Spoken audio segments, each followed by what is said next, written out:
Assalamualaikum warahmatullahi wabarakatuh. Saya Ihdatus Syafaati Zahroh, NIM 054 dari IS 5B akan menjawab pertanyaan UAS Sosiologi Ekonomi Islam.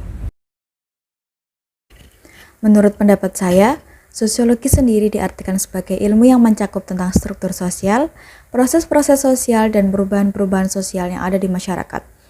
Untuk awal perkembangannya, sosiologi lahir akibat adanya gejolak sosial efek revolusi industri. Akibat revolusi tersebut, banyak terjadi eksploitasi tenaga kerja dan urbanisasi yang sangat besar. Sosiologi berkembang di Eropa pada abad 19. Perkembangan tersebut banyak dipengaruhi oleh revolusi politik dan revolusi industri yang mengubah tatanan kehidupan sosial secara dramatis. Pada abad ke-20, sosiologi mulai berkembang cukup pesat dan menjadi salah satu ilmu sosial yang paling diminati di Amerika Serikat. Adanya industrialisasi serta urbanisasi yang terjadi secara masif di perkotaan Amerika Serikat hingga menyebabkan perubahan sosial besar-besaran. Dari seiringnya perkembangan ilmu sosiologi dari masa ke masa, salah satunya ialah dalam perkembangan ilmu pengetahuan, yang mana masyarakat menjadi objek ilmu-ilmu sosial yang dapat dilihat dari berbagai segi ekonomi, segi politik, dan budaya. Dan masih banyak lagi. Perkembangan sosial ekonomi di Indonesia secara garis besar menggambarkan tentang studi sosiologi ekonomi untuk memenuhi kebutuhan masyarakat guna mencapai kesejahteraan masyarakat, karena terbilang tingkat kemiskinan di Indonesia masih tinggi.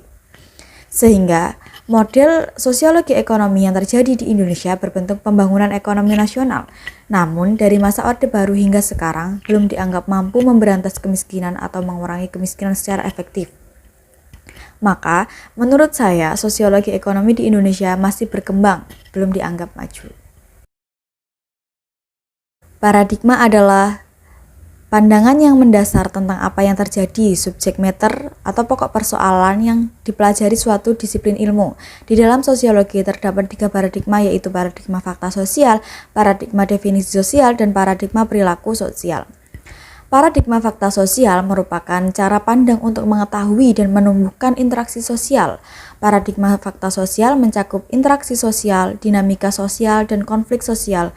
Seperti contoh, seseorang saat berinteraksi dengan orang lain dalam lingkungannya akan mengikuti aturan yang ada, mulai dari bahasa yang digunakan, kemudian tingkah laku, cara berpakaian, dan lain sebagainya.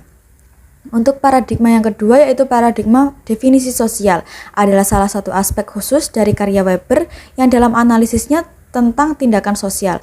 Ada 3 teori yang termasuk dalam paradigma definisi sosial, yaitu teori aksi, interaksi sosial, dan fenomenologi. Contoh paradigma sosial terjadi kehidupan sehari-hari adalah misalnya saja saat seseorang menjadi pengusaha dan seorang lainnya menjadi karyawannya. Yang ketiga, paradigma perilaku sosial merupakan paradigma ketiga yang memusatkan perhatiannya kepada hubungan manusia dengan lingkungannya. Lingkungan tersebut terdiri atas objek sosial dan objek non-sosial. Para penganut paradigma ini memusatkan perhatiannya kepada proses interaksi yang terjadi di sekitarnya. Menurut Islam, gaya hidup yang harus kita lakukan ialah dengan cara tidak menghambur-hamburkan uang atau bisa dikatakan berfoya-foya, tidak membeli barang-barang yang tidak dibutuhkan, seperti halnya juga dengan cara berpakaian yang semakin maju. Perkembangan era modern, maka cara berpakaian juga sudah berubah. Seperti halnya muslimah sekarang, sedang tren menggunakan hijab yang diikat, tidak menutup dada. Dalam bidang ekonomi, contohnya seharusnya kita membeli makanan atau minuman yang dibutuhkan saja, tidak harus berlebih-lebihan. Jika membeli makanan atau minuman yang membuat makanan atau minuman itu nantinya terbuang.